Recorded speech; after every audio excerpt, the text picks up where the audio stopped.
Titanic মুভির গল্পটি হয়তো সবাই শুনেছ, কিন্তু আজকে আমরা এই গল্পটিকে এক নতুন রূপ দেব, যেখানে গল্পের নায়ক থাকবে টাইটানিক মুভির জেকের জায়গায় বিটিএস মেম্বার জেকে অর্থাৎ জংকুক, আর এই গল্পের নায়িকা থাকবে ব্ল্যাকপিঙ্ক মেম্বার রোজে, যার সাথে টাইটানিকের রোজের নাম আর চেহারা দুইটারই অনেক মিল রয়েছে।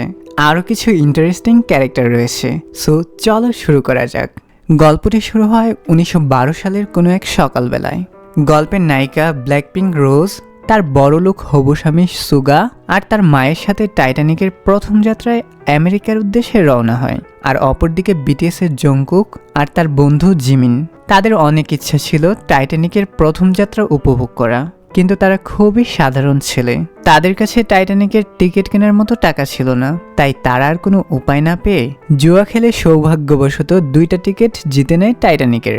যেহেতু টিকিটগুলো ভিআইপি ছিল না, তাই তারা লোকাল যাত্রী হিসাবে স্বপ্নের টাইটানিকে ভ্রমণ করেন।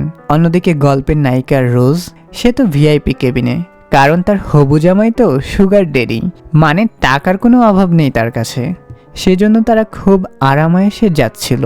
আর অপরদিকে জংকুক তার বন্ধু জিমিনকে নিয়ে জাহাজের কিনারায় গিয়ে দুইজন মিলে বেশ উল্লাস করতেছিল। তারা দুইজন মিলে সমুদ্রের বড় বড় ডলফিনের রেস দেখতেছিল। তাদেরকে দেখে মনে হচ্ছিল তারাই যেন এই জাহাজের মধ্যে সব থেকে বেশি আনন্দ উল্লাসের সাথে টাইটানিকের যাত্রা উপভোগ করছে। অপরদিকে রোজের পরিবার ধনী হওয়া সত্ত্বেও রোজের ফেসে কোনো হাসি ছিল না। তাকে দেখে মনে হয় সে সব থেকে অসুখী মানুষ। আসলে টাকা পয়সা থাকলেই সুখী হওয়া যায় না। জংকুকের টাকা পয়সা না থাকলেও সে খুব সুখী ছিল। সে মনের আনন্দে পেন্টিং করতে থাকে। অমন সময় তার নজর পড়ে জাহাজের ডেকের কিনারায়। সেখানে একটি মেয়ে বিষণ্ণ হয়ে দাঁড়িয়ে আছে। সেই মেয়েটি হচ্ছে গল্পের নায়িকা অর্থাৎ রোজে। জেকে তাকে দেখার পর পেন্টিং করা বাদ দিয়ে শুধু তাকিয়ে থাকে, কারণ এত সুন্দর মেয়ে সে আগে কখনো দেখেনি। হঠাৎ করে রোজেরও চোখ পড়ে জংকুকের ওপর। এইটা দেখে আবার সুগা জিলাস ফিল করতে থাকে। সে তাড়াতাড়ি এসে তার হবু বউকে নিয়ে চলে যায়। সে চাচ্ছিল না তার লাল টুকটুকে হবু বউকে বিয়ের আগেই কেউ দেখে ফেলুক। তারপর সুগা তার বউকে নিয়ে সবার সাথে ডিনারে বসে, কিন্তু রোজের ভীষণ মন খারাপ। তার কাছে এরকম জীবন একদমই ভালো লাগে না। সে চেয়েছিল একটা মুক্ত জীবন, যেখানে সে যা খুশি করতে পারবে নিজের স্বাধীন মতো, কেউই তাকে বাধা দিবে না। এই পরিবারের মানুষগুলো কেমন যেন, সবাই শুধু টাকা পয়সা আর ক্ষমতার বড়াই করে, যেগুলো রোজের একদমই পছন্দ না। তাই সে চলে যায় জাহাজ থেকে লাফ দিতে, কারণ সে এরকম জীবন আর রাখতে চায় না। সে দৌড়িয়ে যাওয়ার সময় আবার সেটা জংকুক দেখে ফেলে। তার কাছে ব্যাপারটা সন্দেহজনক মনে হলে সে মেয়েটার পিছু নেয়। তারপর গিয়ে দেখে মেয়েটা জাহাজের উপরে উঠে পড়েছে লাফ দেওয়ার জন্য। জংকুক গিয়ে তাকে বলে, এই মেয়ে, কি করছো তুমি? থামো, এরকম করো না। তুমি মরে গেলে আমার কি হবে? আমি কি নিয়ে বাঁচব? প্লিজ এমন করো না, চলে এসো। এভাবে সে বুঝিয়ে মেয়েটাকে সেখান থেকে নামাতে যাবে, তখনই মেয়েটি পা পিছলে সমুদ্রে পড়ে যায়।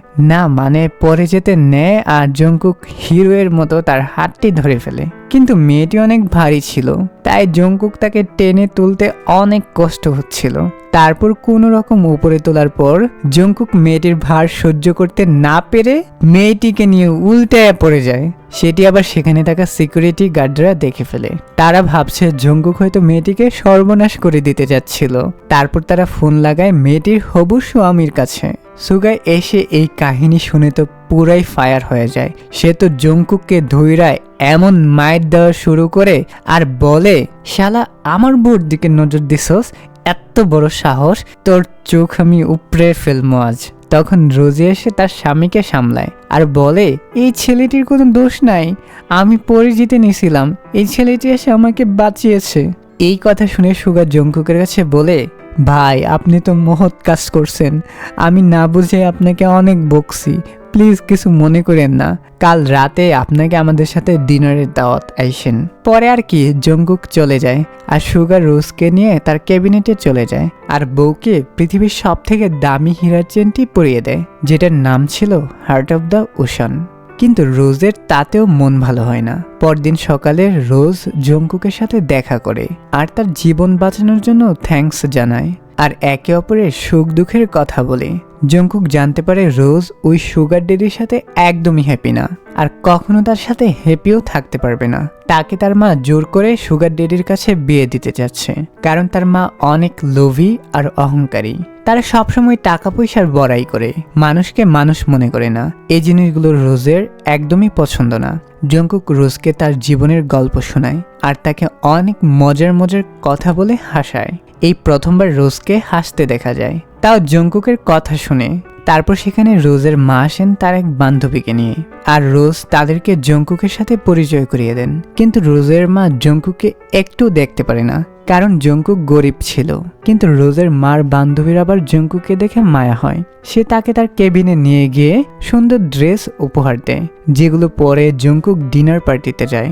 জংকুককে দেখে তখন মনে হচ্ছিল সে সব থেকে বড় লোক। পার্টি শেষে জংকুক চলে যাওয়ার আগে রোজের সাথে হ্যান্ডশেক করে আর তাকে একটা চিরকুট দিয়ে যায়। চিরকুটে লেখা ছিল একটা জায়গার কথা, যেখানে জংকুক রোজের জন্য অপেক্ষা করবে। রোজের সময় মতো সেই জায়গায় পৌঁছে যায়। জংকুক তাকে নিয়ে একটা স্পেশাল পার্টিতে যায়। সেখানে সাধারণ মানুষরা আনন্দ উল্লাস করছিল, যেটা দেখে রোজের অনেক ভালো লাগে। আর রোজ আর জংকুক একসাথে ড্যান্স করে অনেক অনেক মজা করে। এত আনন্দ মনে হয় সে কখনো পায় নাই। কিন্তু কথায় আছে না, যেখানে বাঘের ভয় সেখানে রাত হয়। সুগার এক সিকিউরিটি গার্ড এই বিষয়টি দেখে সুগাকে জানিয়ে দেয়। এটি শুনে তো সুগার মাথার রাগে ফেটে যেতে থাকে। সে সব কিছু ভেঙে ফেলে আর রোজকে অনেক গালি দেয় আর তার মায়ের কাছে বিচার দেয়। রোজের মাও রোজকে অনেক গালি দেয়, কিন্তু রোজে বলে দেয় সে এই সুগার ডেডিকে কখনোই বিয়ে করবে না। দরকার হলে সে ইঁদুরের বিষ খাবে, তাও বিয়ে করবে না। রোজের মা কোনোভাবেই রোজকে বোঝাতে না পেরে ইমোশনাল ব্ল্যাকমেল শুরু করে দেয় আর বলতে থাকে, তুই যদি আমার কথা না শুনোস তাইলে আমার মরা মুখ দেখবি। এই কথা শুনে রোজে ইমোশনাল হয়ে যায় আর তার মার কথায় রাজি হয়। পরে সে জংকুককে জানিয়ে দেয় সে আর তার সাথে কখনো কথা বলবে না। এইটা শুনে তো জংকুকের মন ভীষণ খারাপ হয়ে যায়। রোজের মনও ভীষণ খারাপ, কারণ জংকুকই ছিল তার বিষণ্ণ জীবনে হাসির কারণ। সে কোনোভাবেই তার মনকে বোঝাতে পারছিল না। বারবার সে জংকুকের কথা ভাবতে থাকে। সে ছটফট করতে করতে আবার জংকুকের কাছে ফিরে গিয়ে বলে, তোমাকে ছাড়া আমি থাকতে পারবো না জংকুক, আমি তোমার সাথেই থাকতে চাই। এই কথা শুনে তো জংকুক মহা খুশি। সে রোজিকে জাহাজের শেষ প্রান্তে নিয়ে গিয়ে তাকে পিছন থেকে জড়িয়ে সেই বিখ্যাত কাকতাড়ুয়া পোজ দেয়। রোজের চোখ খুলে দেখে সে মুক্ত পাখির মতো ডানা মেলে সমুদ্রে উড়ছে। তার কাছে সেই মুহূর্তটা এত ভালো লাগে যে সে বলে প্রকাশ করতে পারবে না। তারপর জংকুক রোজের ঠোঁটে কিস করে। পরে রোজের জংকুককে নিয়ে যায় তার রুমে আর হার্ট অফ দ্য ওশান পড়া অবস্থায় তার একটি ছবি এঁকে দিতে বলেন। জংকুক আবার খুব ভালো ছবি আঁকতে পারে। সে সুন্দর করে রোজের একটি ছবি এঁকে ফেলে আর রোজের সেই ছবিটির সাথে একটি চিরকুট লিখে তার স্বামীর জন্য, যে এখন চাইলে সে তাকে বন্দি করে রাখতে পারবে সব সময়। তারপর রোজের জংকুকের সাথে পালিয়ে যায়। তারা একদম জাহাজের নিচে গিয়ে একটি পুরনো গাড়ির মধ্যে লুকিয়ে পড়ে। তারপর সেটা আর নাই বলি। তো পরে সুগা তার দলবল নিয়ে তার হবু বউকে খুঁজতে থাকে, কিন্তু কোথাও খুঁজে পায় না। রাত তখন গভীর। টাইটানিক আপন মনে আটলান্টিকের প্রাণে ছুটে যাচ্ছিল। তখনই হঠাৎ সামনে একটা বিশাল বরফের টুকরো দেখা যায়। সাথে সাথে জাহাজ ঘুরিয়ে ফেলা হয় আর ইঞ্জিন বন্ধ করে দেওয়া হয়, কিন্তু তাতেও কাজ হয়নি। সেই দৈত্যাকার জাহাজটি বরফের সাথে বাজেভাবে ধাক্কা লাগে আর সেই দৃশ্যটি রোজ আর জংকুক সেখানে দাঁড়িয়ে দেখছিল। তাই তারা গিয়ে এই বিষয়টি রোজের মা আর তার হবু স্বামীকে জানাতে চায়, যেন তারা সাবধান হতে পারে। পরেই ঘটে আরেক বিপদ। সেখানে রোজের হবু স্বামী জংকুকে হার্ট অফ দ্য ওশান হীরা চুরির অপবাদে ফাঁসিয়ে দেয় আর তাকে টাইটানিকের পুলিশ এসে একটি ফাঁকা রুমে নিয়ে পাইপের সাথে হাত করা লাগিয়ে বেঁধে রাখে। এর মধ্যে জাহাজের সবাই অ্যানাউন্সমেন্ট পেয়ে যায় যে টাইটানিকে একটা বরফের সাথে ধাক্কা লেগে ফুটো হয়ে গেছে। তাই সবাই বাঁচার জন্য একে একে লাইফ জ্যাকেট পরে লাইফ বোটে ওঠা শুরু করে। রোজের মা বোটে উঠে গেলেও রোজ ওঠে না। সে তার হবু স্বামী সুগাকে ফাঁকি দিয়ে চলে যায় জংকুককে বাঁচাতে। ওই কক্ষে তখন হাঁটু পর্যন্ত পানি উঠে গিয়েছিল। রোজে অনেক কষ্ট করে জংকুকের হাতের লকটি ভাঙে। তারপর তারা দুজন মিলে উপরে আসে। সেখানে রোজের হবু স্বামী সুগা রোজকে অনেক রিকোয়েস্ট করে ভোটে চলে যাওয়ার জন্য, কিন্তু রোজ কোনো মতে জঙ্কুককে ছাড়া যেতে চায় না। তারপর জঙ্কুকের কথায় রাজি হয়ে সে বোটে উঠে যায়, কিন্তু সে তখন মনে মনে অনেক কিছু ভাবতে শুরু করে। তার নিজেকে তখন অপরাধী মনে হতে থাকে। যখনই বোটটি চালু হয় তখনই রোজ লাফ দিয়ে জঙ্কুকের কাছে ফিরে আসে আর তাকে জড়িয়ে ধরে আর জানায় সে যদি বাঁচে তাহলে জঙ্কুকের সাথেই বাঁচবে, আর মরলে তারা একসাথেই মরবে। এগুলো সব উপর থেকে সুগা দেখে তার মাথায় আউলে যায়। পরে সে রেগে মেগে বন্দুক নিয়ে দুইজনকে এলোপাথারি গুলি করতে থাকে, কিন্তু তারা দুইজন পালিয়ে যেতে থাকে। তারা একদম জাহাজের নিচের দিকে চলে যায়, যেখানে প্রায় কোমর পর্যন্ত পানি উঠে গিয়েছিল। জাহাজের পানি বাড়তেই থাকে। তারা নিচে প্রায় আটকা পড়ে যেতে নিয়েছিল। বহু কষ্টে জাহাজের উপরে আসে দুজন। তারা সেই জায়গাটিতে আসে যেখানে তাদের প্রথম দেখা হয়েছিল। রাত আরো বেশি গভীর হতে থাকে। হঠাৎ করে জাহাজের ইলেকট্রিসিটি অফ হয়ে যায় আর সবকিছু অন্ধকার হয়ে যায়। তার সাথে সাথে জাহাজটি মাঝখান থেকে ভেঙে নিচের দিকে তলিয়ে যেতে শুরু করে। রোজ আর জঙ্কুক কোনো রকম বাকি অর্ধেক অংশের উপরে দাঁড়িয়ে থাকে। কিছুক্ষণের মধ্যে বাকি অংশটাও তলিয়ে যায়। রোজ আর জঙ্কুক আটলান্টিকের হিমশীতল জলে ডুবাডুবি শুরু করে। তারপর জঙ্কুক একটি কাঠের দরজা খুঁজে পায় সেই পানিতে। সেটাতে রোজকে আঁকড়ে ধরে থাকতে বলে, কারণ এটা দুজনের ভার নিতে পারবে না। তাই জঙ্কুক কোনো রকম সেটাতে ধরে পানিতে সাঁতার কাটছিল। তারা দুজন তখন খুবই অসহায় হয়ে পড়ে। ঠান্ডায় পুরো শরীর জমে যেতে থাকে। রোজ তো বাঁচার আশাই ছেড়ে দিয়েছিল, কিন্তু জঙ্কুক তাকে বাঁচার আশ্বাস দেয় আর বলে, তুমি এত তাড়াতাড়ি মরতে পারো না, তোমার সামনে অনেক সুন্দর দিন অপেক্ষা করছে। কথা দাও তুমি নিজেকে বাঁচিয়ে রাখবে, কখনো হাল ছেড়ে দেবে না।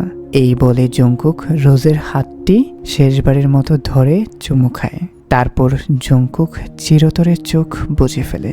রোজের হাজারো ডাকে আর সাড়া দেয় না সে।